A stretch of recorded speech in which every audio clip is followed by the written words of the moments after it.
So hello hello students, आज है 30 days mains answer writing challenge का 10वां दिन, जिसके ऑलरेडी हमने 9 लेक्चर कर रखे हैं। आप लोग उसको देख सकते हो। कुछ हिस्ट्री के लेक्चर्स करे हुए हैं, कुछ पॉलिटी के हो रखे हैं। तो आज का जो हमारा क्वेश्चन है ये ज्योग्राफी के ऊपर होने वाला है, जिसके अंदर हम मानसून के बारे में देखेंगे। ये देखो क्वेश्चन आपकी स्क्रीन पे ये रहा, ठीक है। और वीडियो यदि पसंद आएगा तो उसको देख लेना आप लोग। अच्छा लगेगा तो वही लाइक शेयर और सब्सक्राइब करना।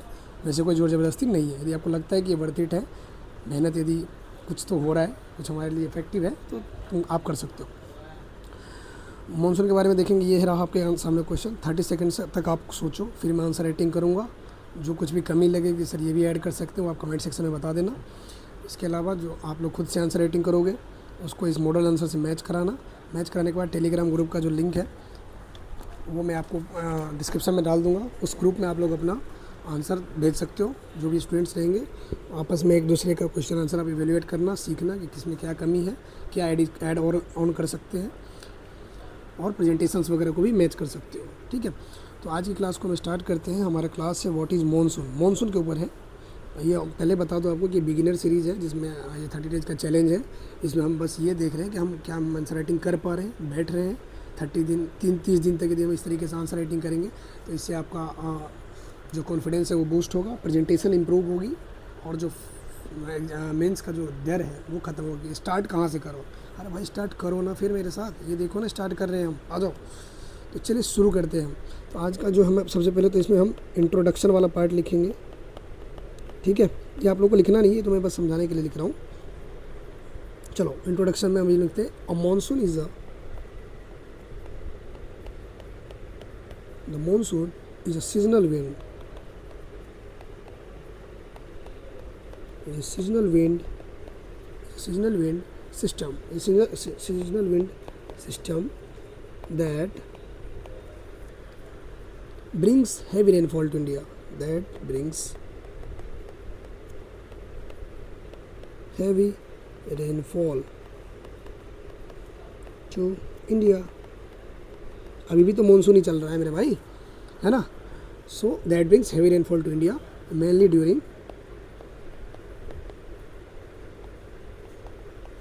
during south west monsoon. अब ये साउथ वेस्ट मानसून क्या होता है पता होगा आपको? South west monsoon,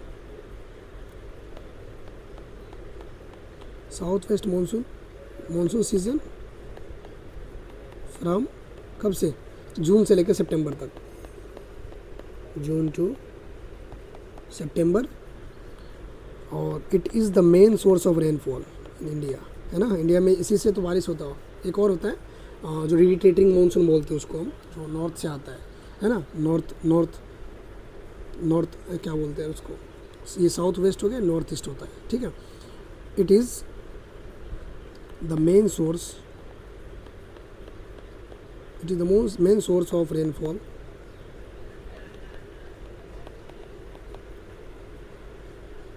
for most part of the country.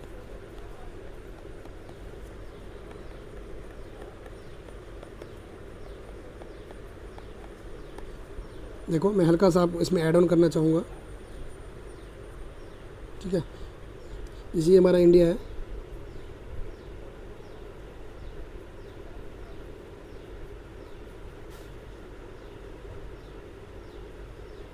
ठीक है। तो इस वाले तरीके से ये जो साउथ वेस्ट, साउथ कौन सा है आपको पता है ना। ये कौन सा? नॉर्थ, साउथ, ईस्ट, और ये वेस्ट होता है। तो ये साउथ, और ये साउथ से किधर की तरफ जा रहा है? साउथ ईस्ट, ये साउथ वेस्ट, वेस्ट वाले डायरेक्शन से आ रहा है। ये देखो, ये इस रीजन से, ये वाला जो एरिया है इसको हम बोलते हैं साउथ वेस्ट। साउथ और वेस्ट का पार्ट इधर से ही तो जा रहा है। ये देखो बारिश इधर की तरफ से जा रही है ना। ये साउथ वेस्ट मानसून है। ये जाती है यहाँ से हिमालय से टकरा के यहाँ पे इस वाले पूरे रीजन में बारिश करते हुए जाती है। और फिर जब आने टाइम में जब बारिश अब वहाँ से टकराती है, इधर लो प्रेशर जोन क्रिएट होता है, जिसकी वजह से यहाँ से क्या होता है, ये फिर वापस आना स्टार्ट करती है। जब वापस आना स्टार्ट करती है तो इसको हम नॉर्थ ईस्ट मानसून बोलते हैं, ठीक है। या फिर विंटर मानसून भी बोलते हैं, या फिर रिट्रीटिंग मानसून भी बोलते हैं, ठीक है। चलो अभी हम स्टार्ट करते हैं आगे। तो ये हमारा इंट्रो वाला पार्ट क्लियर हो गया।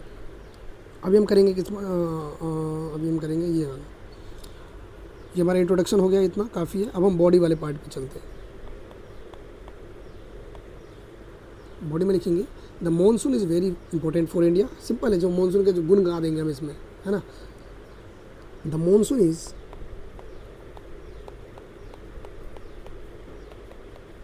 Is very important for India, is very important for India. Monsoon is very important for India. It provides water. It provides water for what? Water for agriculture. It provides water for agriculture and helps farmer. देखो India में जो है उतना ज़्यादा infrastructure develop नहीं है, तो यहाँ पे जो है मोस्ट ऑफ द जो एग्रीकल्चर वाला जो पार्ट है वो बारिश पे ही डिपेंडेंट है ना। बारिश हुई तो अच्छी पैदावार होगी, बारिश कम हुई तो सुखाड़ होगा, मतलब है ना, सुखाड़ आएगा। और बारिश यदि ज़्यादा हो गई तो बाढ़ आएगा। बिहार के केस में भी तो ऐसा ही है। बिहार का नॉर्दर्न पार्ट बाढ़ से डूबता है और जो साउथ पार्ट है वो ड्राउट में रहता है, सूखे में। For agriculture and help farmer to grow crops such as rice, wheat and maize.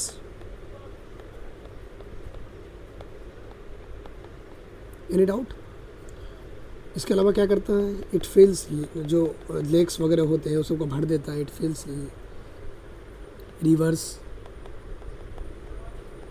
Lakes, reservoirs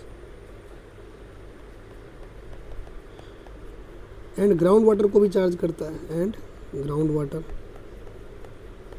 ऐसा आपने सुना होगा कि मतलब बोलते हैं ना, इस बार बारिश नहीं हुई है और जो पानी का लेवल है, मतलब काफ़ी सारे चापाकल जो है, जो हैंड पंप वगैरह है वो सूख गए।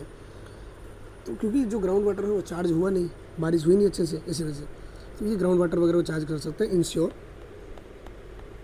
Water supply for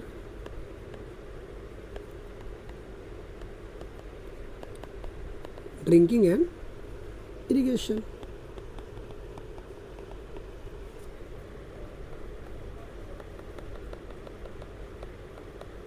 for drinking and irrigation, ठीक है। इसके अलावा हम और लिख सकते हैं कि monsoon rainfall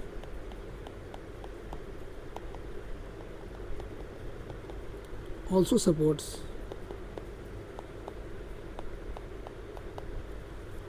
hydro electric power generation. Dam वगैरह में स्टोर होता है पानी, फिर उसको हम टरबाइन के ऊपर प्रेशर डाल के और फिर क्या करते हैं, इलेक्ट्रिसिटी प्रोड्यूस करते हैं। Hydro electric power generation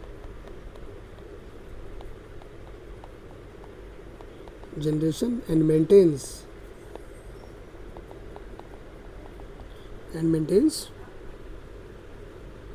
forest and biodiversity.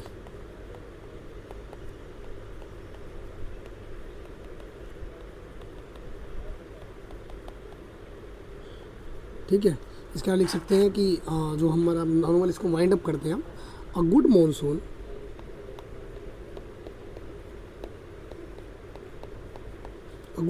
Boost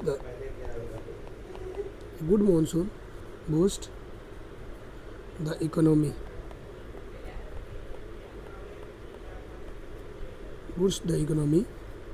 while a weak monsoon can lead to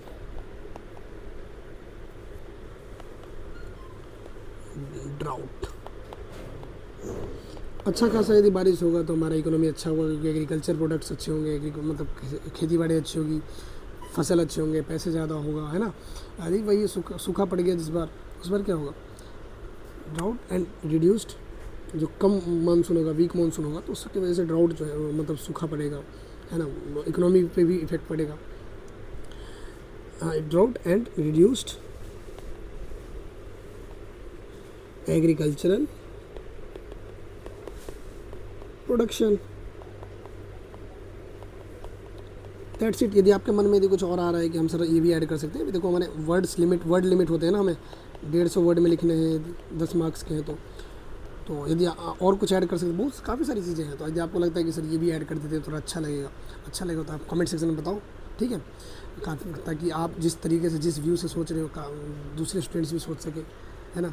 यदि मैं भी नहीं सोच पा रहा हूँ उस तरीके से, उस एंगल से, तो मेरे को भी मार्गदर्शन होगा उस तरीके से। तो चलिए, अब हमारा लास्ट पार्ट है इसका, इसके अंदर हम देखें कंक्लूजन। लिखना नहीं है, मैं बस बता रहा हूँ, ये जैसे कंक्लूजन वगैरह लिखते नहीं है, मैं समझाने के लिए लिख रहा हूँ। तो अभी हम वाइंड अप करेंगे। Therefore the monsoon pledge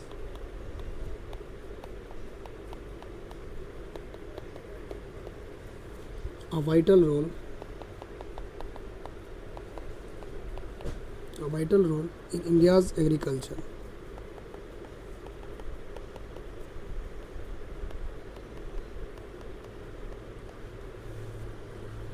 economy, environment,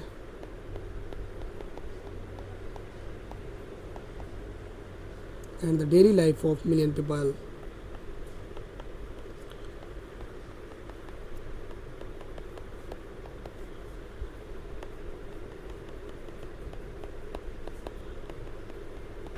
देखो, हमारा जो कंक्लूजन पार्ट है वो कितना वे फॉरवर्ड है, पॉजिटिव है ना, निगेटिविटी तो लानी नहीं है कंक्लूजन में, ठीक है। तो हमने क्या लिखा, therefore the monsoon plays a vital role in India's agriculture, economy, environment, है ना। ये वाइटल रोल प्ले करता है, ऑब्वियस सी बात है, agriculture, economy, environment and the daily life of millions of people, ठीक है। तो आज के लिए इतना ही, ये था हमारा आज का डे 10 30 डेज चैलेंज का। ऑलरेडी हमने 1/3 कंप्लीट कर लिया चैलेंज। तो जो बंदे लगातार देख रहे हैं, डेली बेसिस पे आंसर राइटिंग कर रहे हैं, दैट ये डेफिनेटली बेनिफिशियल होगा उनके। तो 30वें दिन में उनके अंदर से डर ही ख़त्म होगा आंसर राइटिंग का कि अरे कुछ तो किया, ठीक है। तो ये है हमारा आज का आंसर राइटिंग था। इसमें मैंने, अब देखो, अब जो धीरे धीरे अब हम चलेंगे आगे तो थोड़ा थोड़ा मैप, डायग्राम, फ्लो चार्ट, ये सब बनाना हम धीरे धीरे इंट्रोड्यूस करना स्टार्ट कर देंगे। पहले वाला क्वेश्चन तो उसमें बस हम बैठ रहे थे 8 9 10 दिन में, मैंने एक बार भी ये मैप यूज़ नहीं किया, लेकिन आज हम यूज़ करेंगे। अब धीरे धीरे करके अभी हम मैप्स, फ्लो चार्ट, सारी चीज़ इंट्रोड्यूस करेंगे, आप लोग टेंशन मत लो, ठीक है। तो ये था हमारा आज का क्वेश्चन, ठीक है। तो आज के लिए इतना ही, तब तक के लिए अपना ख्याल रखें। और यदि लगता है कि मेरा एफर्ट यदि है आप लोग के लिए वर्थ इट है, तो आप लोग लाइक शेयर कर सकते हो, कोई ज़ोर ज़बरदस्ती नहीं है, कुछ नहीं है।